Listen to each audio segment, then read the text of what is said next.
तो आज थर्मोडायनामिक्स का लास्ट अपन इंट्रोपी और फ्री एनर्जी है उसे डिस्कस करने जा रहे हैं। तो पहले इंट्रोपी करेंगे,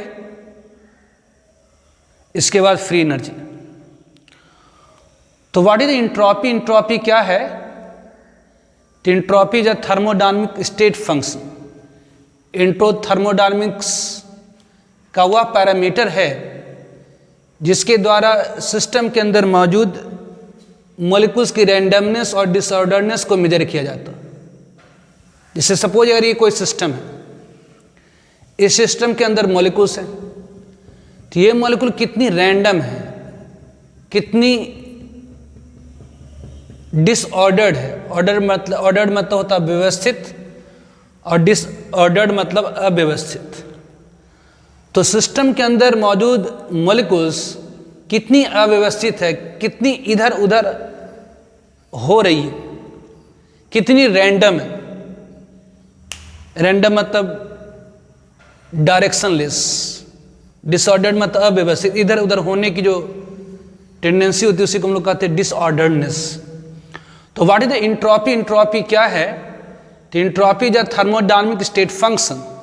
ये थर्मोडायनामिक का स्टेट फंक्शन आप पढ़ें, path function and point function.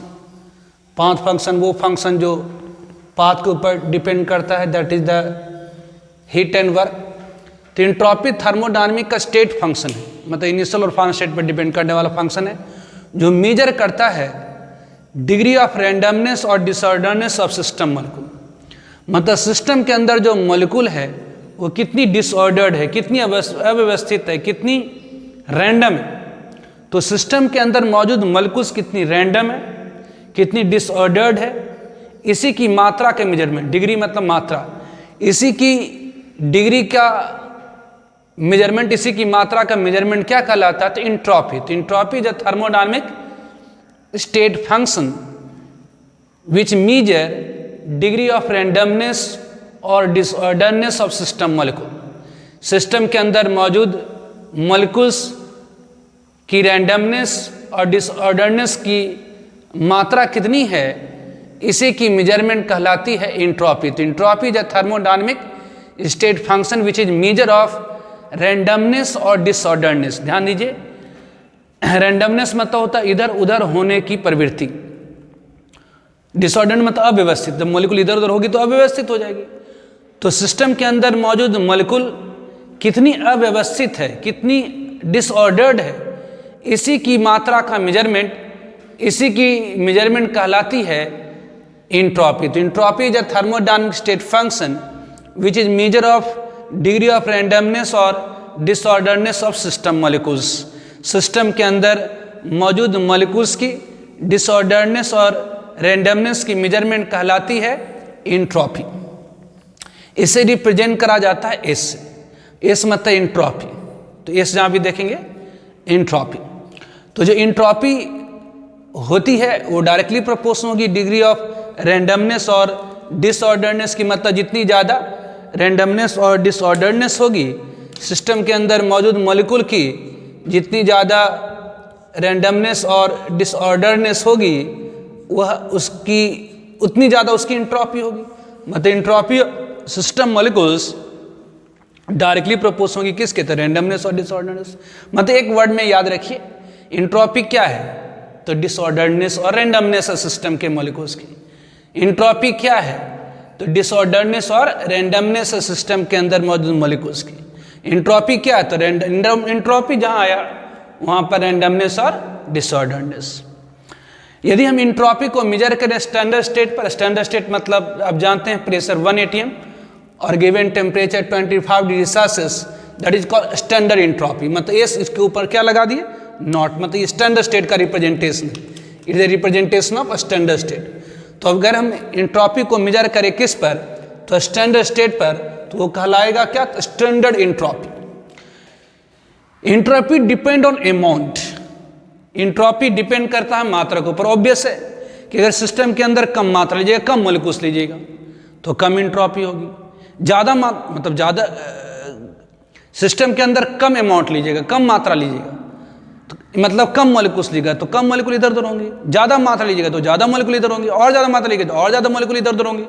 मतलब जो रैंडमनेस सिस्टम की मॉलिक्यूल्स के वो डिपेंड करती है अमाउंट के ऊपर। इसलिए क्या हुई, एक्सटेंसिव प्रॉपर्टी आपने पढ़ा है, दो तरह की प्रॉपर्टी, एक्सटेंसिव प्रॉपर्टी और इंटेंसिव प्रॉपर्टी। एक्सटेंसिव प्रॉपर्टी मतलब जो प्रॉपर्टी अमाउंट के ऊपर डिपेंड करे, और इंटेंसिव प्रॉपर्टी जो अमाउंट के ऊपर डिपेंड नहीं करे। तो ऑब्वियसली जैसे आपने एंथैल्पी पढ़ा था कि एक एक्सटेंसिव प्रॉपर्टी, उसी तरह से एंट्रोपी भी क्या है, एक एक्सटेंसिव प्रॉपर्टी, क्योंकि अमाउंट के ऊपर डिपेंड करती है।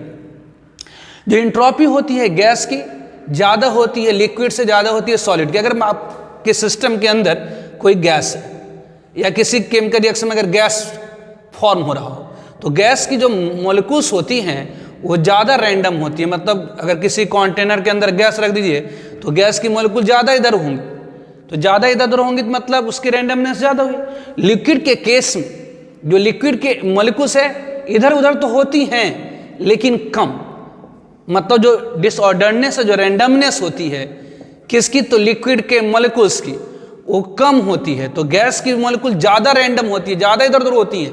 मतलब गैस की एंट्रोपी ज़्यादा होगी किससे, तो लिक्विड से। लिक्विड की एंट्रोपी ज़्यादा होगी किससे, तो सॉलिड। सॉलिड के केस में जो मॉलिक्यूल या एटम होता है, सॉलिड के केस में जो मॉलिक्यूल और एटम होता वो अपने पोजीशन पर क्या करता है, तो वाइब्रेट करता है, वाइब्रेट करता है।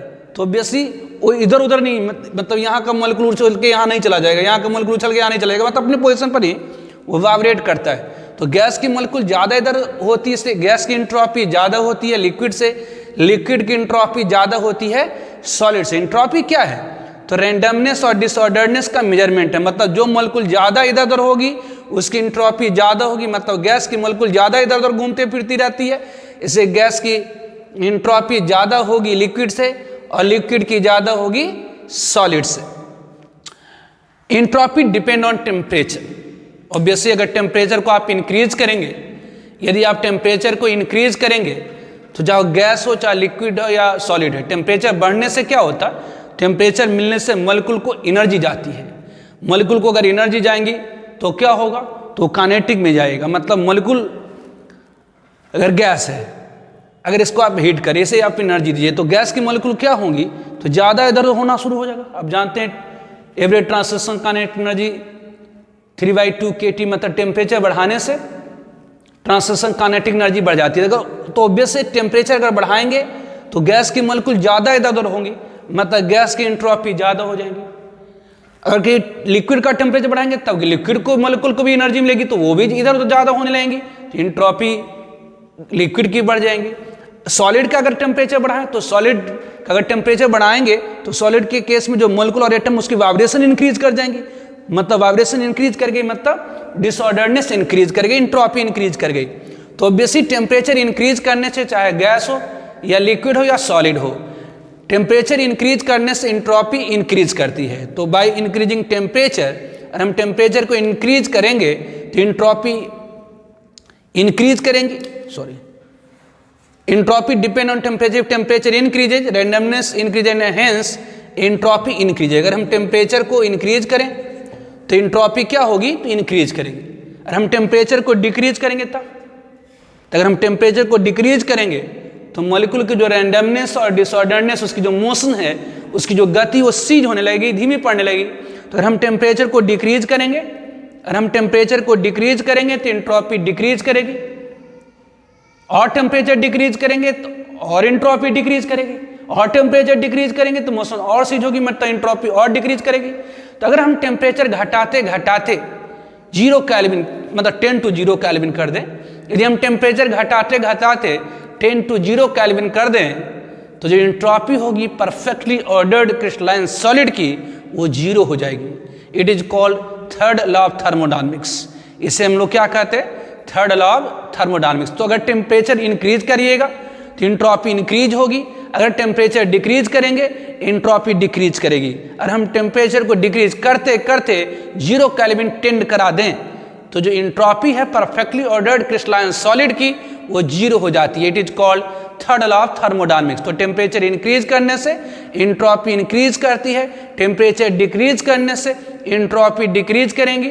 यदि हम टेम्परेचर को घटाते घटाते 0 केल्विन के टेंड करा दें तो जो इंट्रॉपी होगी परफेक्टली ऑर्डर्ड क्रिस्टलाइन सॉलिड की वो जीरो हो जाती है। It is called third law of thermodynamics.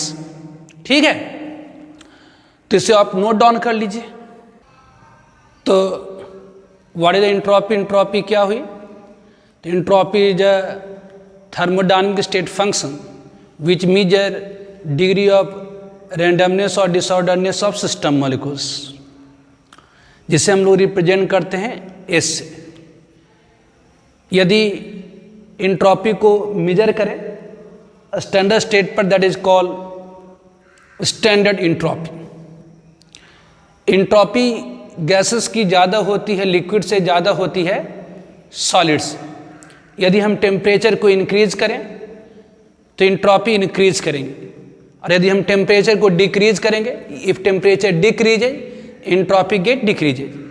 तो अगर हम टेम्परेचर को इंक्रीज करते हैं तो इंट्रॉपी इंक्रीज करती है, और अगर हम टेम्परेचर को डिक्रीज करें तो इंट्रॉपी डिक्रीज करेंगे। यदि हम टेम्परेचर को घटाते घटाते 0 केल्विन के आसपास कर दें, मतलब टेम्परेचर आप जानते हैं एब्सोल्यूट 0 केल्विन एग्जिस्ट नहीं करती, तो अगर हम टेम्परेचर को घटाते घटाते बिल्कुल 0 केल्विन के नज़दीक ला दें तो जो entropy of perfectly ordered crystalline solid होगी दैट विल बी 0।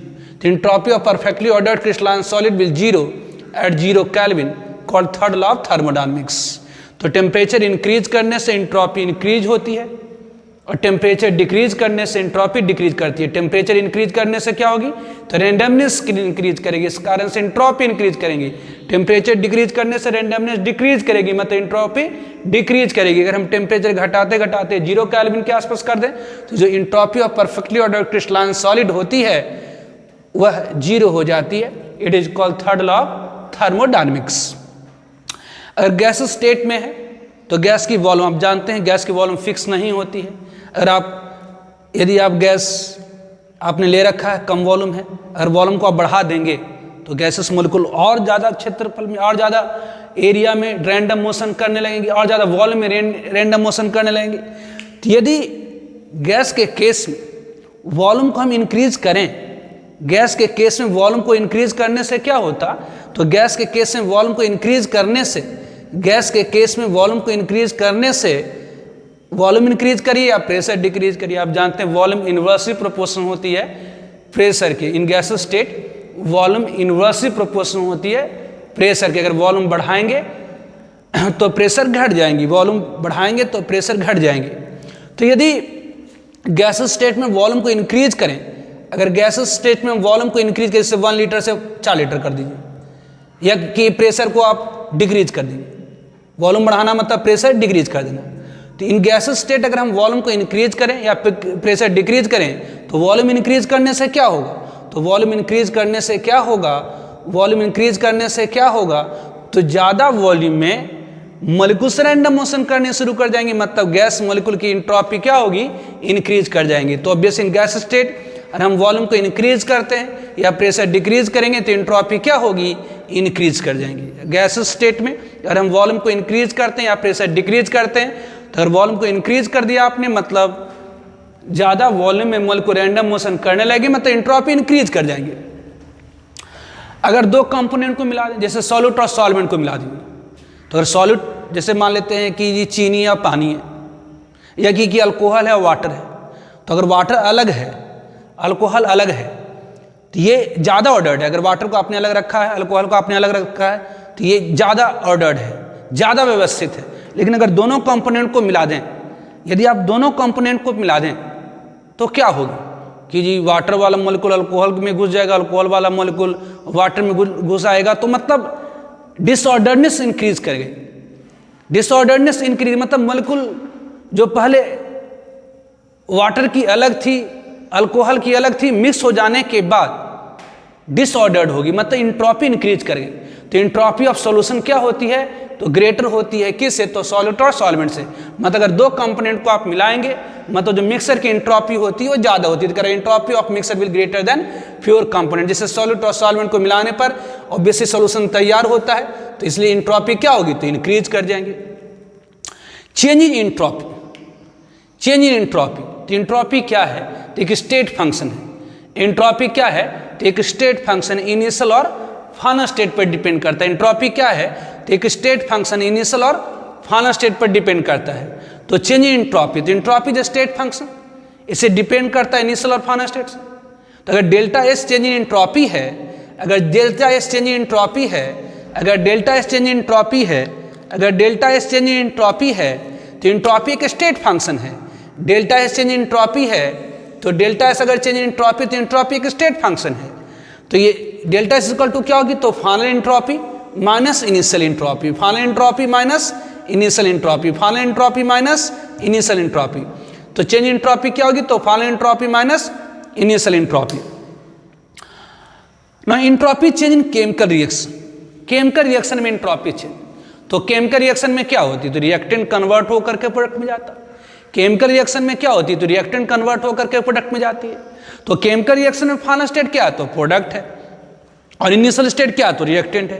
तो अगर delta S R is the change in entropy in chemical reaction, अगर delta S R change in entropy है किसी केमिकल रिएक्शन में, तो delta S R equal to क्या होगी, तो summation of entropy of product minus summation of entropy of reactant. अगर किसी केमिकल रिएक्शन में एंट्रोपी चेंज निकालनी है, तो entropy change in chemical reaction equal to क्या होगी, तो summation of entropy of product minus summation of entropy of reactant.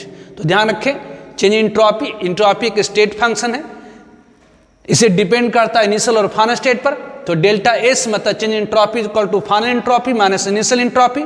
किसी केमिकल रिएक्शन में फाइनल स्टेट प्रोडक्ट है, इनिशियल स्टेट रिएक्टेंट है, इसीलिए entropy change in chemical reaction equal to क्या होगी, तो summation of entropy of product minus summation of entropy of reactant. ठीक है, नोट डाउन करिए इसे। तो चेंज इन एंट्रोपी, एंट्रोपी एक स्टेट फंक्शन इसलिए डिपेंड करता है इनिशियल और फाइनल स्टेट पर। तो अगर delta S change in entropy है, तो that is equal to final entropy minus initial entropy. तो entropy change in chemical reaction, तो किसी केमिकल रिएक्शन में initial state is the reactant and final state is the product. किसी भी chemical reaction में initial state is the reactant and final state is the product.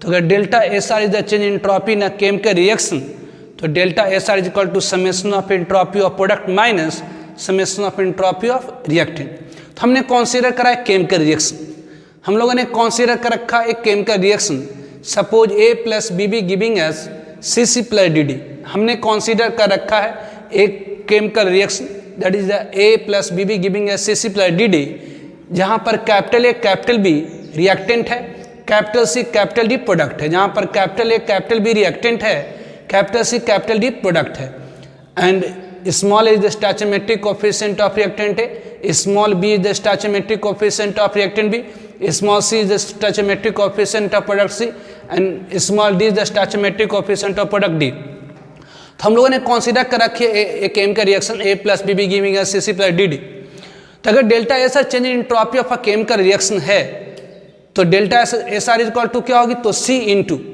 Entropy of C। ध्यान दी स्टोइचोमेट्रिक coefficient से multiply करना है, क्योंकि entropy एक एक्सटेंसिव प्रॉपर्टी होता है। इसे C into entropy of C plus D into entropy of product D, मतलब एंट्रोपी ऑफ प्रोडक्ट हो गई माइनस रिएक्टेंट में क्या है, तो ये मतलब A into entropy of A plus B into entropy of B. तो डेल्टा एस आर अगर change entropy of this reaction है, तो delta S R equal to C into entropy of C plus D into entropy of D minus A into entropy of A plus B into entropy of B. एक example है, करा process A to B, करा कोई process है, करा एक process है ए to B, एक प्रोसेस है ए से बी, एक प्रोसेस है ए से बी। खरा process A to B is difficult to direct occur, a process A to B is difficult to occur directly, instead it take place in 3 successive steps. खरा एक process है ए से बी जिसे direct complete करना difficult हो रहा है, इसलिए इसे 3 सक्सेसिव स्टेप्स में किया गया है। पहले ए को सी में ले जाया गया, फिर सी को डी में ले जाया गया, फिर डी को बी में ले जाया गया। A process A to B is difficult to occur directly, instead it take place in 3 successive step. A से बी को डायरेक्ट करना डिफिकल्ट हो रहा है, इसीलिए इसे हमने 3 सक्सेसिव स्टेप में, मतलब 3 लगातार स्टेप में हमने करा है। कैसे? तो ए को ले गए अपन सी पर, फिर सी को ले गए अपन डी पर, फिर डी को ले गए अपन बी पर। खैर बताइए the entropy change for the process A to B is. खैर बताइए ए से बी तक अगर हमने पहुंचा तो इसमें एंट्रोपी चेंज कितनी हुई?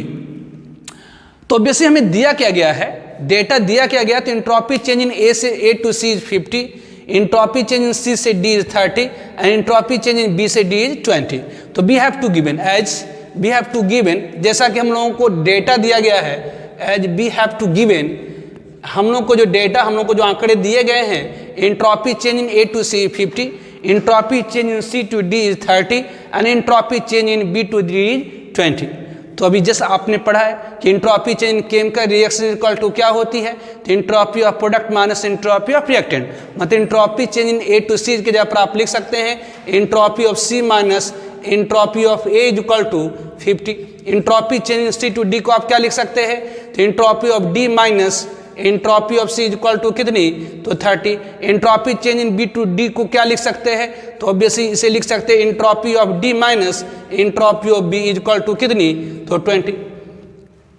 तो यहाँ एस से एस कैंसिल हो जाएगा। इसको ऐसा करिए कि इसको आप माइनस से मल्टीप्लाई कर दिए दोनों साइड, तो इसे आप लिख सकते हैं S B minus H D is equal to -20 this one. तो अगर इसे अपन इक्वेशन 1 कह दे, इसे इक्वेशन 2 कह दे और इसे इक्वेशन 3 कर दे और तीनों को ऐड कर दे, एडिंग इक्वेशन 1, 2 एंड 3। अगर इक्वेशन 1, 2, 3 को अपन ऐड कर दें तो क्या होगी, तो एस सी से एस सी कैंसिल हो जाएंगी, एच डी से एच डी कैंसिल हो गए। तो डूइंग हम लोग करने क्या जा रहे, तो doing equation 1 plus equation 2 plus equation 3 हम लोग करने क्या जा रहे हैं, तो 1, 2, 3 को ऐड करने जा रहे हैं। तो यहाँ एस सी से एस सी कैंसिल हो गई, एच डी से एच डी कैंसिल हो गई, तो बचा क्या, तो ये बच गया बात entropy of B minus entropy of A is equal to entropy of, ये देखिए एस सी से एस सी कैंसिल हो गई, एच डी से एच डी, तो entropy of B minus entropy of A is equal to 50 plus 30 minus 20। तो entropy of B minus A को हम लोग क्या कर सकते हैं, तो ये delta S N entropy A to B equal to कितनी हो गई, तो 5 से 30, 80 माइनस 20 मतलब 60 हो गई दिस वन। तो यहाँ करेक्ट ऑप्शन कौन सी हो जाएगी, तो D is the correct answer.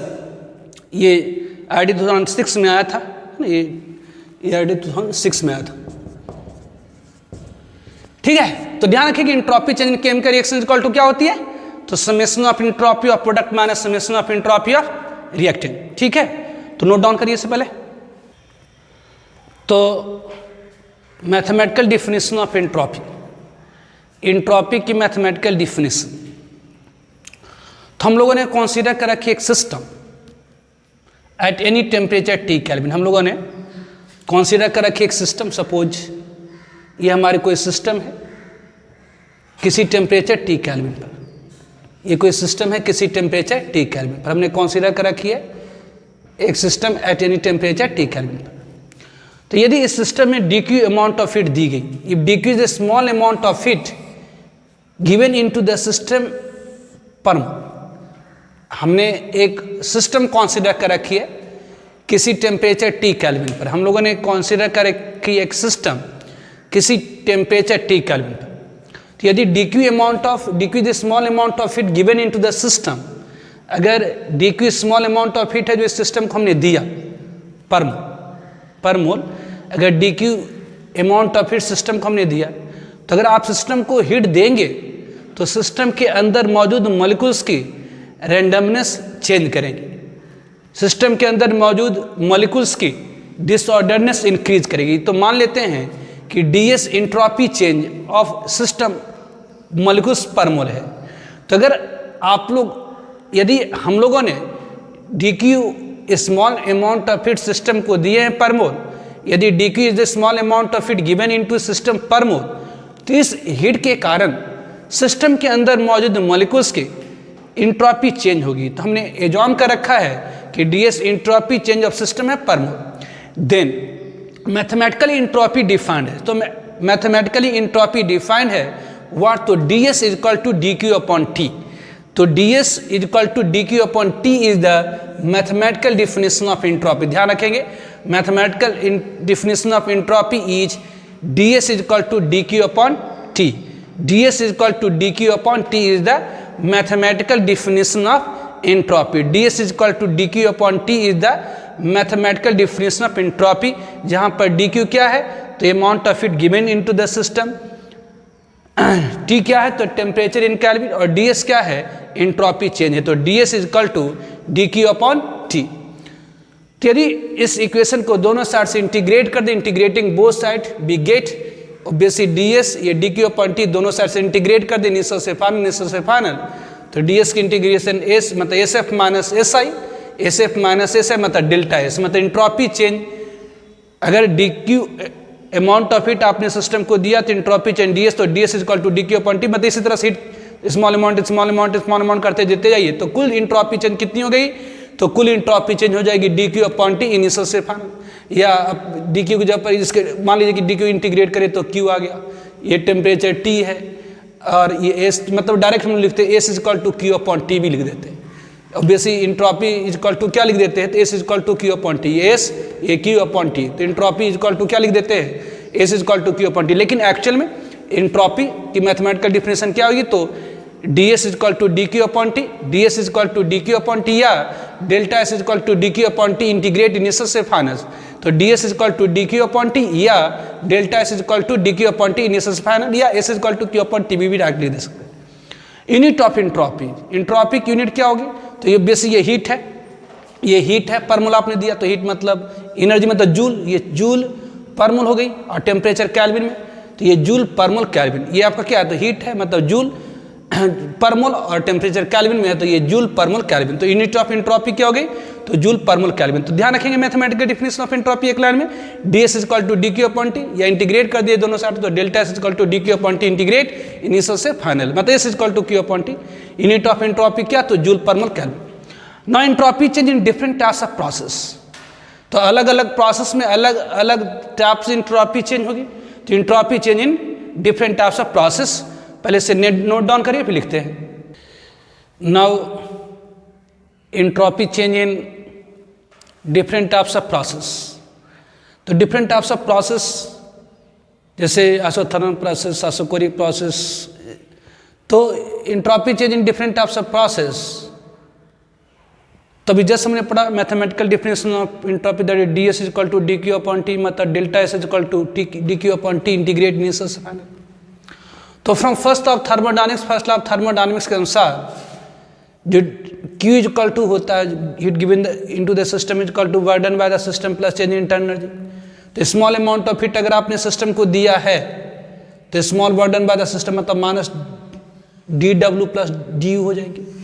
तो D Q is equal to from first law of thermodynamics, chemistry का फर्स्ट लॉ ऑफ थर्मोडायनेमिक्स, तो D Q is equal to what तो minus D W plus D U, D Q is equal to minus D W plus D U. तो यहाँ D Q जगह पर क्या put करेंगे तो minus D W plus D you, यहाँ D Q की जगह पर क्या पुट करेंगे तो यहाँ पर डी क्यू की जगह पर क्या पुट करेंगे तो minus D W plus D you, minus D W plus D you, minus D W plus D you put करेंगे। तो D Q equal to what तो minus D W plus D you यहाँ पर put कर दीजिए। तो ये क्या हो गया तो ये delta S integrate D Q जब हमने क्या पुट करा तो minus D W plus D integrate initial से फाइनल। तो दिस इज इक्वल टू क्या होगी तो अगर माइनस को बाहर निकाल लें तो ये D W upon T integrate initial से फाइनल, और ये क्या हो गया तो ये plus D upon T integrate initial से फाइनल, नहीं इंटीग्रेशन में ये प्लस है तो दोनों को अलग अलग कर दिए। तो delta S is equal to D W upon T integrate initial से final plus D upon T integrate initial से फाइनल।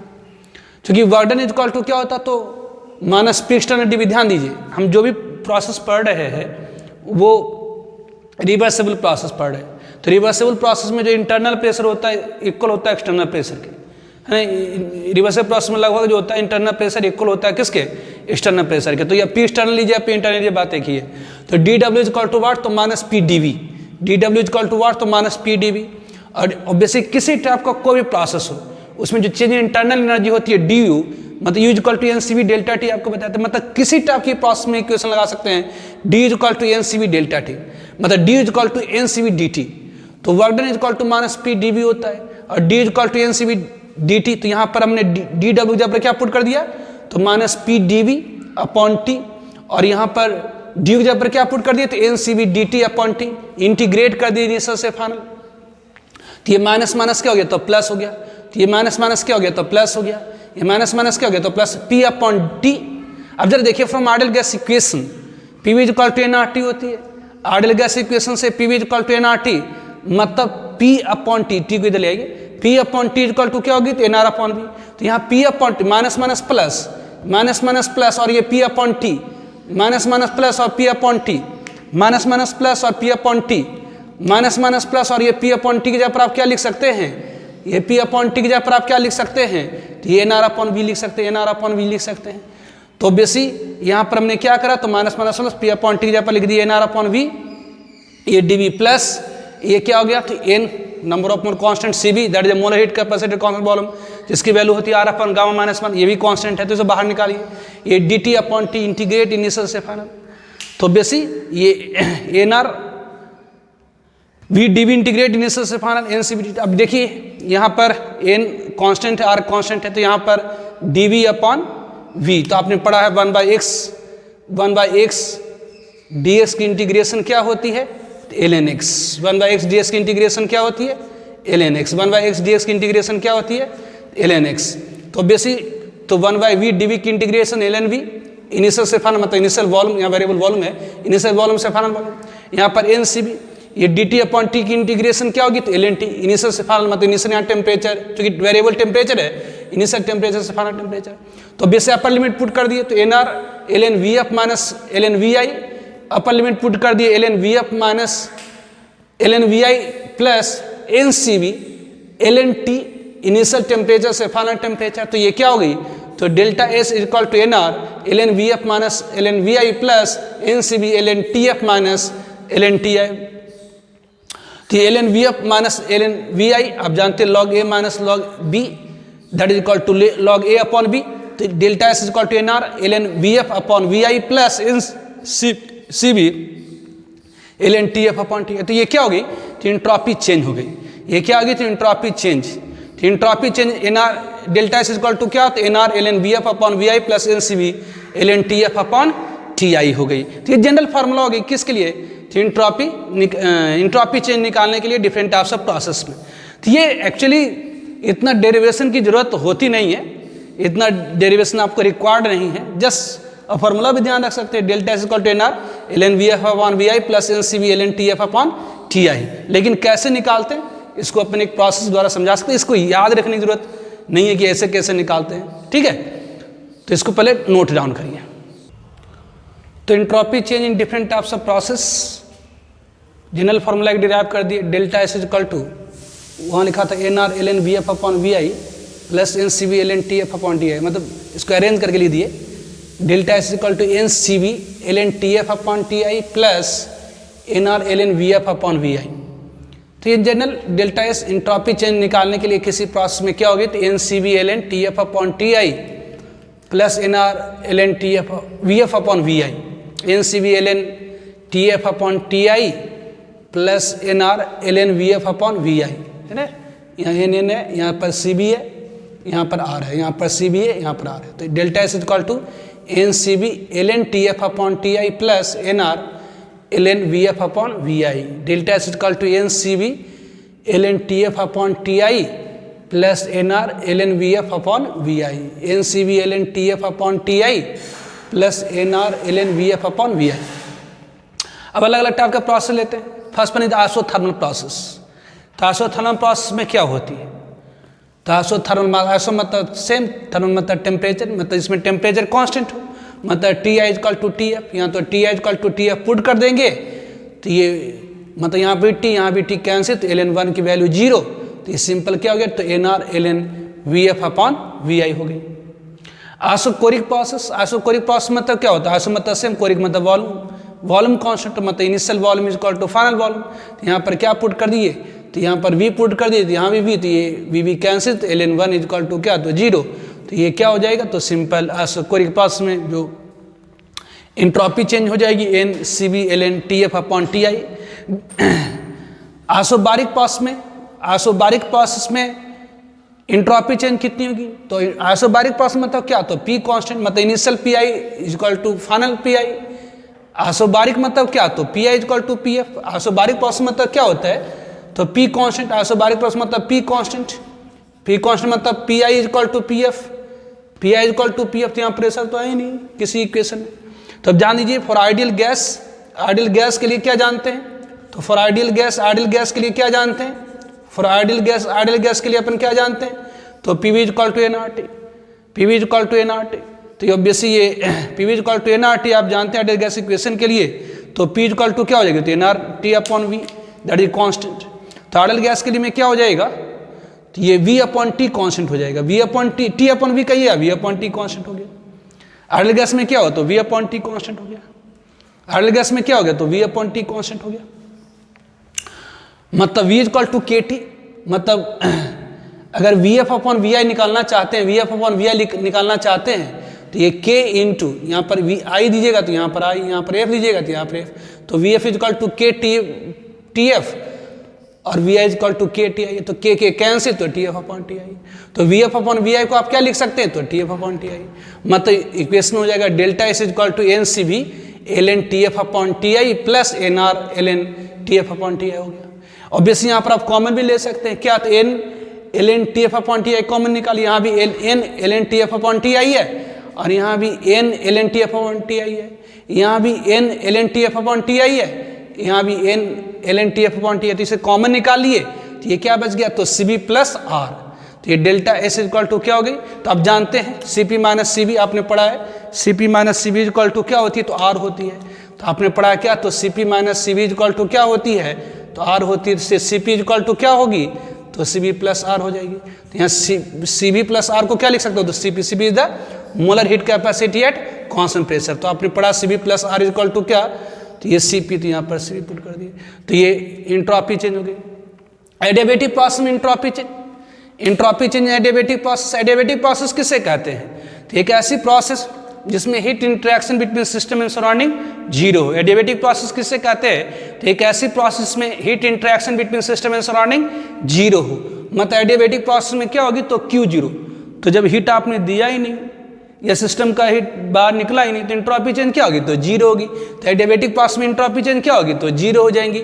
मतलब final entropy equal to minus final entropy equal to initial entropy. तो एडियाबेटिक प्रोसेस में कोई entropy change नहीं होती है, मतलब इंट्रॉपी कांस्टेंट होती है, मतलब आइसो। इसलिए adiabatic process is also called, adiabatic process को हम लोग आइसो इंट्रॉपिक प्रोसेस भी कहते हैं। आइसो मतलब सेम, इंट्रॉपी मतलब सेम इंट्रॉपी। तो एडियाबेटिक प्रोसेस को हम लोग क्या कहते हैं, तो आइसो इंट्रॉपिक। आइसो मतलब सेम, इंट्रॉपिक मतलब इंट्रॉपी। तो एडियाबेटिक प्रोसेस में heat interaction between system and surrounding zero होती है, इसीलिए एडियाबेटिक प्रोसेस को हम लोग आइसो इंट्रॉपिक प्रोसेस भी कहते हैं। तो इंट्रॉपी चेंज निकालने के लिए formula N C B L N T F upon T I plus N R L N V F upon V I. तो ये अलग अलग प्रोसेस में अपने निकाला। ध्यान दीजिए, ये तो मैंने फार्मूला याद करके बोला कि चलो कर लो ना जी, आप डायरेक्ट भी निकाल सकते हो बेसिक डिफिनेशन से। जैसे आपको आइसोथर्मल प्रोसेस है तो इंट्रॉपी निकालने के लिए फार्मूला क्या होती है, तो इंट्रॉपी निकालने के लिए फार्मूला होती है डेल्टा एस इक्वल टू क्या, तो डेल्टा एस इक्वल टू क्या, तो D Q upon T integrate होती है इनिशियल से फाइनल। तो बेसिक यहाँ पर क्यू इक्वल टू क्या, तो minus W plus delta U. तो आइसोथर्मल प्रोसेस में क्या होगा, तो डेल्टा यू जीरो हो जाएगा, तो बाकी बचेगा डी यू डी डब्ल्यू। तो वर्क डन से आप निकाल सकते हैं। तो डायरेक्ट इससे भी इतना आपको ये अगर सपोज नहीं याद रहता है तो ये बेसिक फार्मूला लगा के आप इसमें भी निकाल सकते हैं, इसका भी निकाल सकते हैं, इसका भी निकाल सकते हैं। तो किसी प्रोसेस का आप चेंज एंट्रोपी बेसिक डिफिनेशन लगा करके आप बेसिक मैथमेटिकल डिफिनेशन लगा करके आप निकाल सकते हैं। अनफॉर्चुनेटली कभी कभी भूल जा गए, अगर भूल गए तो ये चीज़ आपको ध्यान आना चाहिए, delta S equal to D Q upon T. यहाँ तक मत जाइए। अगर आपको मान लीजिए पूछा जाए कि बताइए entropy change in isothermal process, तो आप बेसिक डिफिनेशन ये लिखिए और आप जानते हैं डी क्यू इक्वल टू क्या होगा, तो minus D W plus D you होता है। तो अब बेसिक आइसोथर्मल प्रोसेस में चेंज एंट्रोपी जीरो होती है, तो ये जीरो हो गया आपका। तो ये माइनस ये डी डब्ल्यू जहाँ पर क्या लिखेंगे, तो minus P D V integrate, बस इसको आप पुट कर दिए, माइनस माइनस प्लस हो गया, तो पी अपॉन टी इंटीग्रेट कर दीजिए। तो अगर अनफॉर्चुनेटली भूल गए तो ये बेसिक डिफिनेशन अप्लाई करके सबका इंडिविजुअली आप अलग अलग कर करके निकाल सकते हैं। सारे प्रोसेस का एंट्रोपी चेंज अलग अलग प्रोसेस में बेसिक डिफिनेशन को अप्लाई करके निकाल सकते हैं। ये तो हमने जैसे एक फार्मूला बता दिया कि चलो सब कोई प्रोसेस होगा उसमें change entropy N C V L N T F upon T I plus N R L N V F upon V I. Isothermal है तो T I equal to T F put कर दिया, isochoric है तो V I equal to V F put कर दिए, isobaric है तो पी कॉन्स्टेंट मतलब वी अपॉन टी कॉन्स्टेंट होता है, मतलब V F upon V I की जगह पर आप T F upon T I put कर दिए तो ये आ जाएगा। एडिवेटिक है तो heat interaction between system and surrounding zero मतलब डेल्टा जीरो, मतलब ऐसे भी अपन एडिवेटिक प्रोसेस को याद ही रखते हैं। Adiabatic process also called isoentropic process, ये बड़ा पॉपुलर है नाम, adiabatic process also called isoentropic. तो एक एग्जाम्पल नीट 2016 में पूछा है कि for sample of perfect gas, एक सैंपल ऑफ परफेक्ट मतलब ideal gas, when pressure changes to P I to P F, कह रहा है कि for sample of perfect gas when sample of a perfect gas when sample of perfect gas when its pressure changes isothermally, when pressure changes यहाँ छूट गया isothermally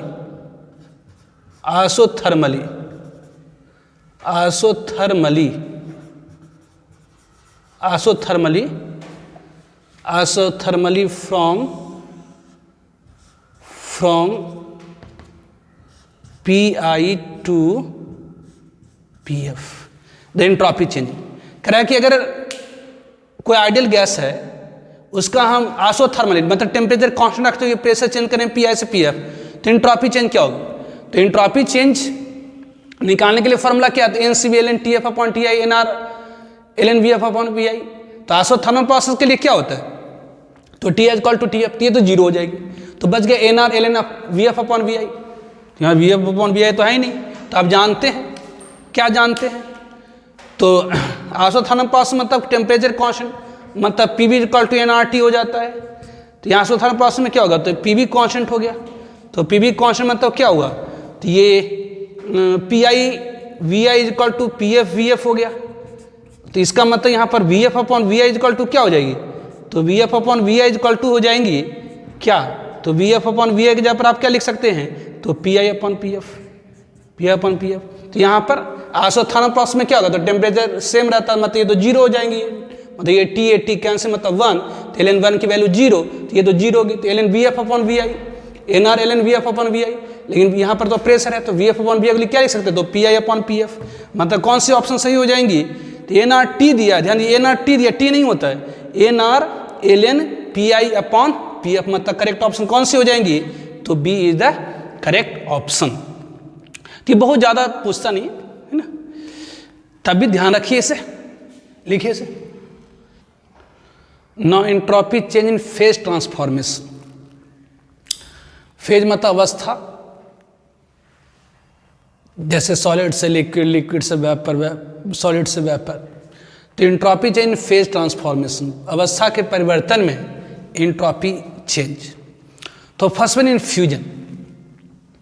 fusion क्या है? तो सॉलिड को लिक्विड में कन्वर्ट करना। वन मोल सॉलिड को वन मोल लिक्विड में अगर हम कन्वर्ट करते हैं तो उसमें जो हीट लगती है उसे हम कहते हैं enthalpy change in fusion. One mole solid को वन मोल लिक्विड में अगर हम कन्वर्ट करें at boiling point, one mole solid को वन मोल लिक्विड में कन्वर्ट करें एट बॉइलिंग पॉइंट, तो इसमें जो हीट लगती है उसे हम कहते हैं हीट ऑफ फ्यूजन। तो एंट्रोपी चेंज निकालने का फॉर्मूला क्या होता है? तो D Q upon T integrate initial से फाइनल। एंट्रोपी चेंज निकालने की फॉर्मूला क्या होती है? तो D Q upon T integrate initial से फाइनल। तो यहाँ पर तो टेम्परेचर कांस्टेंट है, बॉइलिंग टेम्परेचर, तो ये टी को बाहर निकालेंगे तो इंटीग्रेट डी क्यू इनिशियल से फाइनल। तो इसमें जो हीट लगती है उसे हम क्या कहते हैं? तो एंथैल्पी ऑफ फ्यूजन। मतलब direct formula change entropy in fusion equal to क्या हो गया? तो enthalpy of fusion upon solid से लिक्विड है ना जी, दैट इज फ्रीजिंग पॉइंट। तो सॉलिड को लिक्विड में कन्वर्ट करते हैं, दैट इज कॉल्ड फ्यूजन। तो वन मोल सॉलिड को वन मोल लिक्विड में कन्वर्ट करें एट फ्रीजिंग पॉइंट, उसमें जो हीट लगती है that is called heat of fusion. तो entropy change in fusion equal to क्या होगा? तो enthalpy of fusion upon freezing point, enthalpy of fusion upon freezing point. उसी तरह से वेपोराइजेशन, वेपोराइजेशन क्या है? तो वन मोल लिक्विड को वन मोल वेपर में कन्वर्ट करिए।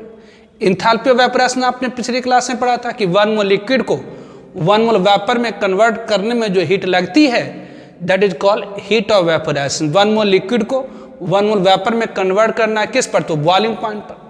1 मोल लिक्विड को 1 मोल वेपर में कन्वर्ट करना बॉइलिंग पर, तो इसमें जो हीट लगती है that is called heat of vaporisation. तो यहाँ पर एंट्रोपी चेंज क्या होता है, फार्मूला तो जनरल फार्मूला है, तो delta is equal to D Q upon T. तो यहाँ टेम्परेचर कांस्टेंट, टेम्परेचर बाहर निकाल देते, इंटीग्रेट करिए डी क्यू, तो डी क्यू मतलब कुल हीट कितनी लगी, तो डेल्टा एच वेपोराइजेशन। तो एंट्रोपी चेंज वेपोराइजेशन क्या हो गया, तो delta H vaporisation upon T. उसी तरह से इन सब्लिमेशन, सब्लिमेशन क्या है, तो सॉलिड को वेपर में कन्वर्जन कहलाता है सब्लिमेशन। हीट ऑफ सब्लिमेशन आपने पढ़ा था, एंथैल्पी चेंज सब्लिमेशन। तो 1 मोल सॉलिड को 1 मोल वेपर में कन्वर्ट करिए eight fix temperature, 1 mole solid को 1 मोल वेपर में कन्वर्ट करिए एट फिक्स टेम्परेचर, तो उसमें जो हीट लगती है that is called heat of sublimation और एंथैल्पी चेंज इन सब्लिमेशन। तो एंट्रोपी चेंज इन सब्लिमेशन क्या होगी, एंट्रोपी चेंज इन सब्लिमेशन क्या होगी, एंट्रोपी चेंज इन सब्लिमेशन क्या होगी, तो entropy change enthalpy of sublimation upon fix temperature. तो entropy change in phase transformation अगर फ्यूजन है तो enthalpy of fusion upon freezing point. Vaporization है तो enthalpy of vaporization upon boiling point. Obviously sublimation है तो enthalpy change in sublimation upon given temperature. तो entropy change in phase transformation that is equal to delta H upon T, delta H upon T, delta H upon T, delta H upon T. अगर fusion है तो enthalpy change in fusion upon freezing point, vaporization है तो enthalpy change in vaporization upon boiling point, और sublimation है तो enthalpy change in sublimation upon fix temperature. For example करा the entropy change in the fusion of 1 mole solid at 27 degree Celsius से enthalpy entropy change क्या होगी, entropy change क्या होगी किस में, तो 1 मोल सॉलिड को फ्यूज करना 27 डिग्री सेल्सियस। तो अभी जैसा आपने पढ़ा एंट्रोपी चेंज इक्वल टू क्या होती है, तो entropy change equal to what, enthalpy change in fusion. यहाँ पर फ्यूजन, अगर फ्यूजन है तो फ्यूजन, वेपोराइजेशन है तो vaporisation upon freezing point T. तो एंथैल्पी चेंज इन फ्यूजन कितना दिया, तो 293 जूल पर मोल, और टेम्परेचर कितना, तो यहाँ पर 27 डिग्री सेल्सियस है। तो अगर टेम्परेचर डिग्री सेल्सियस में दी गई उसे केल्विन में कन्वर्ट करिए, तो 27 डिग्री सेल्सियस को अगर केल्विन में कन्वर्ट करनी है तो 273 जोड़ दीजिए, मतलब 300 केल्विन। तो आंसर क्या हो गया, तो ये 0 से 0 कैंसिल हो गई, तो 29/3 मतलब 9.7 के आसपास, 9.73 ये जूल पर मोल केल्विन। तो ये आंसर होगी डेल्टा एस। ठीक है, नोट डाउन करिए इसका ना। एंट्रोपी चेंज इन स्पॉन्टेनियस प्रोसेस, स्पॉन्टेनियस प्रोसेस में एंट्रोपी चेंज, स्पॉन्टेनियस प्रोसेस क्या है, तो एक ऐसी प्रोसेस जो अपने आप होती है या उसमें शुरुआत कर दें तो अपने आप होने लगे। जैसे हीट का फ्लो हाई टेम्परेचर से लो टेम्परेचर अपने आप होता है। तो entropy change spontaneous process, spontaneous process मतलब वह प्रोसेस जो अपने आप होती है।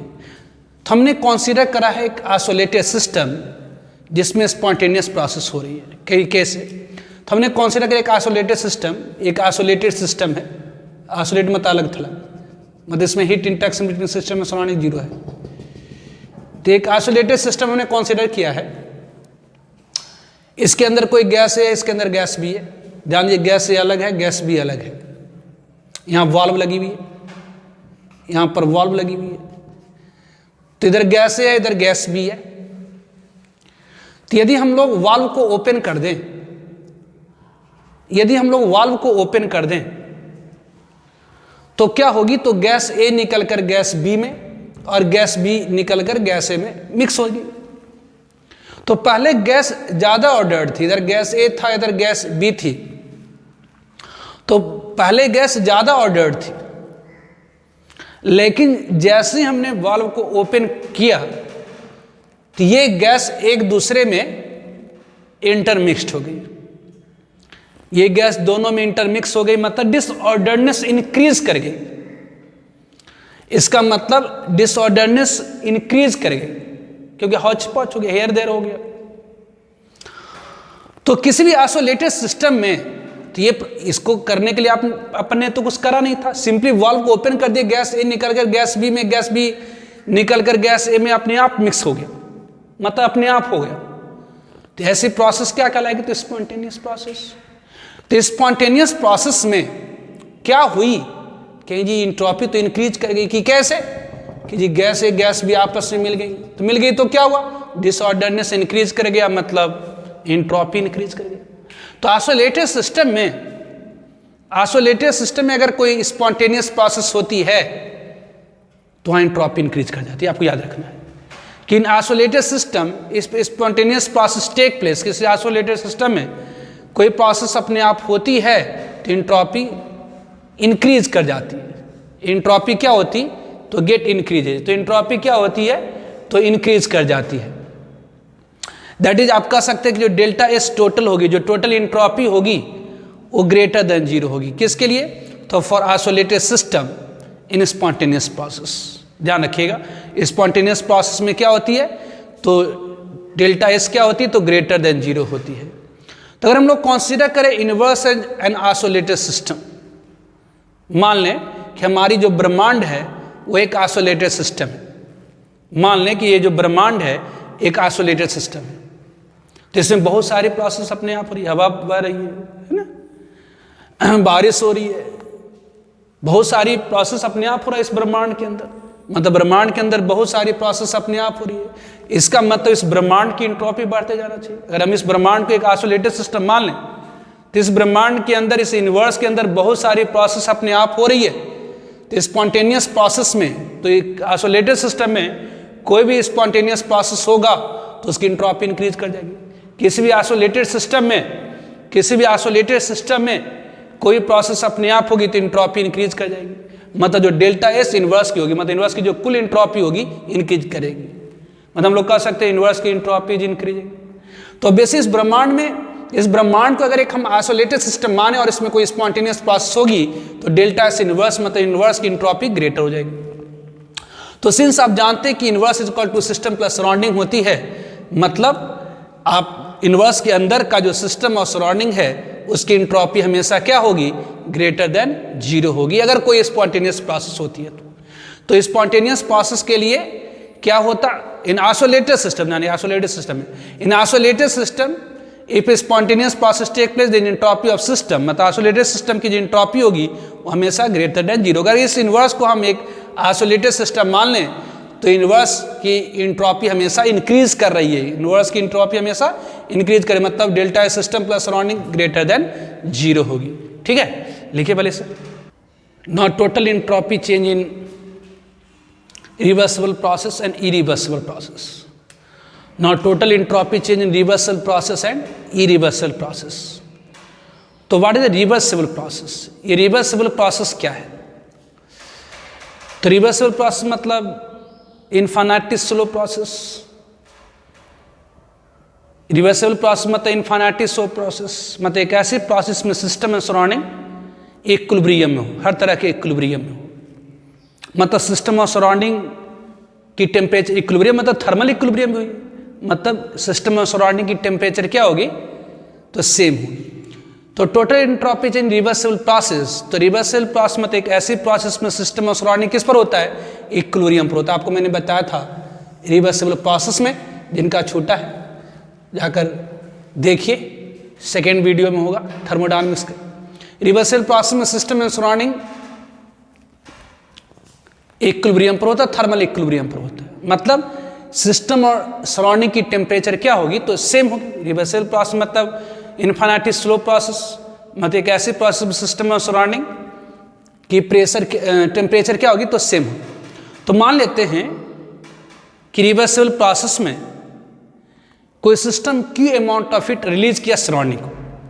तो अगर रिवर्सिबल प्रोसेस में सिस्टम ने Q amount of heat release किया सराउंडिंग को तो एंट्रोपी चेंज कितनी होगी? तो एंट्रोपी चेंज मतलब delta S equal to D Q upon T, मतलब delta S equal to Q upon T. तो अगर Q amount of heat release कर गया तो एंट्रोपी चेंज क्या होगी? तो माइनस, जाइए चूंकि रिलीज किया सिस्टम ने, तो रिलीज किया मतलब एनर्जी घट गई, मतलब एंट्रोपी चेंज क्या हो जाएगी? तो माइनस क्यू अपॉन टी। और एंट्रोपी चेंज सराउंडिंग में कितनी होगी? तो सराउंडिंग को तो एनर्जी मिली, तो सराउंडिंग को एनर्जी मिली कितनी? तो क्यू, चूंकि क्यू अपॉन टी। ध्यान दीजिए, यहाँ रिवर्सिबल प्रोसेस में सिस्टम और सराउंडिंग सेम टेम्परेचर पर होता है, इक्विलिब्रियम पर होता है, थर्मल इक्विलिब्रियम पर होता है। इससे एंट्रोपी चेंज इन सराउंडिंग कितनी, तो plus Q upon T. Entropy change system की कितनी, तो माइनस क्यू अपॉन टी। तो डेल्टा एस टोटल, तो टोटल एंट्रोपी चेंज कितनी होगी, तो सिस्टम प्लस सराउंडिंग मतलब minus Q upon T plus Q upon T मतलब जीरो। तो याद रखिएगा कि रिवर्सिबल प्रोसेस में एंट्रोपी जो टोटल एंट्रोपी चेंज होती है वो कितनी होती है, तो जीरो होती है टोटल। एक आइडियल प्रोसेस है ना। Total entropy change irreversible process, irreversible मतलब फास्ट प्रोसेस, रिवर्सिबल प्रोसेस मतलब infinity slow process, reversible process मतलब fast process. All natural process are irreversible. जितना भी नेचुरल प्रोसेस है, जितना भी नेचुरल प्रोसेस है वो सारा का सारा क्या है, इरिवर्सिबल। मतलब स्पॉन्टेनियस प्रोसेस क्या होता है, इरिवर्सिबल प्रोसेस। कुछ भी कहिए, इरिवर्सिबल प्रोसेस या फास्ट प्रोसेस या स्पॉन्टेनियस प्रोसेस, है ना।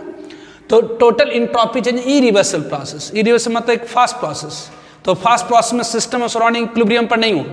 तो रिवर्सिबल प्रोसेस सिस्टम और surrounding will not at equilibrium, मतलब सिस्टम और सराउंडिंग की टेम्परेचर क्या होगी, तो डिफरेंट होगी। तो irreversible process system and surrounding will at different temperature. Irreversible process में सिस्टम और सराउंडिंग डिफरेंट टेम्परेचर पर होगी। तो मान लेते हैं कि सिस्टम हायर टेम्परेचर T1 पर है, मान लेते हैं सिस्टम हायर टेम्परेचर T1 पर है और सराउंडिंग लोअर टेम्परेचर T2 पर है, सराउंडिंग लोअर टेम्परेचर T2 पर है। तो अगर सिस्टम रिलीज करता है Q अमाउंट ऑफ हीट, अगर मान लेते हैं कि सिस्टम हायर टेम्परेचर T1 पर है और सराउंडिंग लोअर टेम्परेचर T2 पर है, तो अगर Q amount of heat system release करता है तो एंट्रोपी चेंज सिस्टम कितनी होगी, तो माइनस क्यू अपॉन T1। और एंट्रोपी चेंज सराउंडिंग की कितनी होगी, तो चूंकि सराउंडिंग को हीट मिली तो ये प्लस क्यू अपॉन T2 मतलब टेम्परेचर ऑफ सराउंडिंग। तो जो टोटल एंट्रोपी चेंज हुई कितनी, तो सिस्टम प्लस सराउंडिंग की दोनों मिला दीजिए तो ये minus Q upon T1 plus Q upon T2। चूंकि यहाँ पर टेम्परेचर T2 लोअर है, ध्यान दीजिए हमेशा जो हीट फ्लो होता है हायर टेम्परेचर से लो टेम्परेचर, है ना। हमने पहले ही मान लिया क्या कहा कि सिस्टम हमारा किस पर है, हायर टेम्परेचर पर है। तो अगर सिस्टम हायर टेम्परेचर पर तो ये हीट रिलीज करेगा सराउंडिंग को, तो एंट्रोपी चेंज सिस्टम की क्या होगी, तो चूंकि ये रिलीज करा तो माइनस क्यू अपॉन T1 और सराउंडिंग क्या करा, तो हीट गेन करा, मतलब ये इसकी entropy change plus Q upon T2। तो टोटल एस कितनी हो गई, तो entropy change system plus surrounding, चूंकि T2 ये छोटी है मतलब सराउंडिंग का टेम्परेचर कम है, ये बड़ा है, तो ये अगर Q को एक छोटी वैल्यू से डिवाइड करेगा तो ये ज़्यादा बड़ा वैल्यू होगा इससे, तो ज़्यादा बड़ी वैल्यू को छोटी वैल्यू, ज़्यादा बड़ी वैल्यू में से छोटी वैल्यू को घटाएंगे तो ग्रेटर देन जीरो होगा। मतलब डेल्टा एस जो टोटल होगा, मतलब टोटल एंट्रोपी चेंज होगी इरिवर्सिबल प्रोसेस ग्रेटर होगी। तो जितना भी स्पॉन्टेनियस प्रोसेस है, जितना भी सेल्फ अकरिंग प्रोसेस, जितना भी all natural process are spontaneous, तो जितना भी स्पॉन्टेनियस प्रोसेस, जितना भी नेचुरल प्रोसेस है उन सब में एंट्रोपी चेंज क्या होती है, ग्रेटर देन जीरो होती है। जबकि आइडियल प्रोसेस लीजिए, मतलब इनफिनिटी स्लो प्रोसेस लीजिए, मतलब रिवर्सिबल प्रोसेस लीजिए, उसमें टोटल एंट्रोपी चेंज क्या होगी, तो जीरो होगी। ठीक है, इसे नोट डाउन करिए पहले। Now some extraordinary example of entropy change. कुछ जरा हट करके एग्जाम्पल है एंट्रोपी चेंज का। First one on boiling of egg. जब अंडे को बॉयल करते हैं, तो ऐसे कच्चा अंडा अगर आप लेते हैं तो उसके अंदर लिक्विड है, उसको बॉयल कर देते तो सॉलिड हो गया। तो हम लोग कहते हैं सॉलिड की एंट्रोपी कम होती है, किससे, तो लिक्विड से। मतलब अगर हमने अंडे को बॉयल कर दिया तो एंट्रोपी क्या होगी, डिक्रीज कर जाना चाहिए, क्योंकि सॉलिड लिक्विड क्या हो गया, तो सॉलिड बन गया। जो कच्चा अंडा के अंदर जो लिक्विड भरा हुआ तो सॉलिडिफाई कर गया। लेकिन नहीं, on boiling of egg entropy increases due to denaturation of entropy, denaturation of protein. Protein के डीनेचुरेशन के कारण, मतलब जो अंडे के अंदर जो प्रोटीन होता है वो बॉयल करने पर उसकी जो बॉन्डिंग है, जो प्रोटीन की बॉन्डिंग है वो ब्रेक डाउन कर जाती है, इधर उधर हो जाती है। मतलब अंडे को अगर आप बॉयल करेंगे तो उसकी एंट्रोपी घटेगी नहीं बल्कि बढ़ जाती। कहते हैं क्यों? Due to denaturation of protein, मतलब अंडे के अंदर जो प्रोटीन की मॉलिक्यूल है वह इधर उधर हो जाती है, मतलब जो मॉलिक्यूल जो बॉन्डेड था एक दूसरे से इधर उधर हो जाता है, ब्रेक डाउन कर जाता। तो जब हम अंडे को बॉयल करते हैं तो एंट्रोपी क्या होती है? इंक्रीज कर जाती है। ध्यान रखिएगा इसको। एंट्रोपी ऑफ एलोट्रॉप्स, अगर हम ग्रेफाइट और डायमंड की बात करें तो ग्रेफाइट में जो अरेंजमेंट होती है वो हेक्सागोनल लेयर वाइज होती है, जबकि डायमंड में एक कार्बन बेसी 10 ग्राम ग्रेफाइट में जितना कार्बन है 10 ग्राम डायमंड में उतना ही कार्बन है। इलेक्ट्रॉप मतलब एक एलिमेंट जो अलग अलग रूपों में पाया जाता है। तो ग्रेफाइट में जो अरेंजमेंट होती है वह हेक्सागोनल लेयर वाइज होती है, जिसके कारण जो स्लिपी नेचर का होता है, एक लेयर दूसरे ऊपर के स्लिप कर सकता है। इस कारण से जो ग्रेफाइट की एंट्रोपी होती है, जो डिसऑर्डरनेस होती है वो ज़्यादा होती है किससे? तो डायमंड में जो कार्बन होता है एक दूसरे कार्बन से टेट्राहेड्रली बॉन्डेड होता है एक जॉइंट स्ट्रक्चर में, एक नेटवर्क में। इस कारण से जबकि ग्रेफाइट में हेक्सागोनल लेयर वाइज होता है, जो एक लेयर दूसरे लेयर के ऊपर स्लिप कर सकता। इस कारण से जो ग्रेफाइट की एंट्रोपी होती है, डिसऑर्डरनेस होती है, ग्रेफाइट में ज़्यादा होती है डायमंड से। उस तरह से व्हाइट फास्फोरस डिस्क्रीट P4 होता है। P4 मॉलिक्यूल अलग अलग होता है, जबकि रेड में लीजिएगा तो पॉलीमेरिक चेन बना देता है। P4 से दूसरा तीसरे से तीसरा चौथे से एक चेन बना देता है, जबकि ब्लैक फास्फोरस में हेक्सागोनल नेटवर्क तैयार करता है फास्फोरस। तो ऑब्वियसली ध्यान रखेंगे जो व्हाइट फास्फोरस की एंट्रोपी होती है, डिसऑर्डरनेस ज़्यादा होती है किससे? तो रेड से ज़्यादा ब्लैक से। जैसे कुछ सॉल्ट को अगर हम पानी में डालते हैं तो जो सॉल्ट सॉलिड है, जैसे NaCl सॉलिड है, KCl सॉलिड है, CaCl2 सॉलिड है, लेकिन उसको पानी में डाल दीजिएगा तो घुलने के बाद आयन इधर उधर होने लगेगा। तो एंट्रोपी क्या होगी? तो सॉलिड जैसे एक्वा सोल्यूशन में गया तो उसकी डिसऑर्डरनेस, उसकी एंट्रोपी बढ़ गई। कह कि अगर सिल्वर नाइट्रेट सोल्यूशन के अंदर, जैसे AgNO3 सोल्यूशन के अंदर अगर हम HCl HBr HI को डाल देंगे तो AgNO3 सोल्यूशन के अंदर क्या होगा? तो Ag प्लस होगा, और उसमें अगर HCl डाल देगा तो क्या होगा? तो Cl माना देगा। तो Ag प्लस Cl माइनस मिलकर के क्या करता है? तो AgCl का सॉलिड प्रेसिपिटेट बना देगा, ठोस बना देता है, जो नीचे जाकर बैठ जाएगा। तो एक सोल्यूशन जिसके अंदर AgNO3 थी, जिसके अंदर Ag प्लस आयन थी, उसमें HCl डालेगा तो Cl माइनस आ जाएगा, HBr डाल देगा तो Br माइनस आ जाएगा, HI डाल देगा तो I माइनस आएगा, जो आपस में कंबाइन करके क्या दे देता है? सॉलिड दे देता है, जो नीचे जाकर बैठ जाएगा, मतलब सॉलिड बन गई, मतलब एंट्रोपी घट गई। ठीक है, तो ये सारे कुछ एक्स्ट्रा ऑर्डिनरी एग्जाम्पल्स हैं किसकी? तो एंट्रोपी की। तो एंट्रोपी के बारे में मैंने आपको सब कुछ डिटेल में बता दिया। इस वीडियो को है ना 2-3 बार देखेंगे तो सारा कॉन्सेप्ट क्लियर हो जाएगा। इससे ज़्यादा एंट्रोपी आप लोगों को पढ़नी नहीं है, इतना काफ़ी हो गया। ठीक है।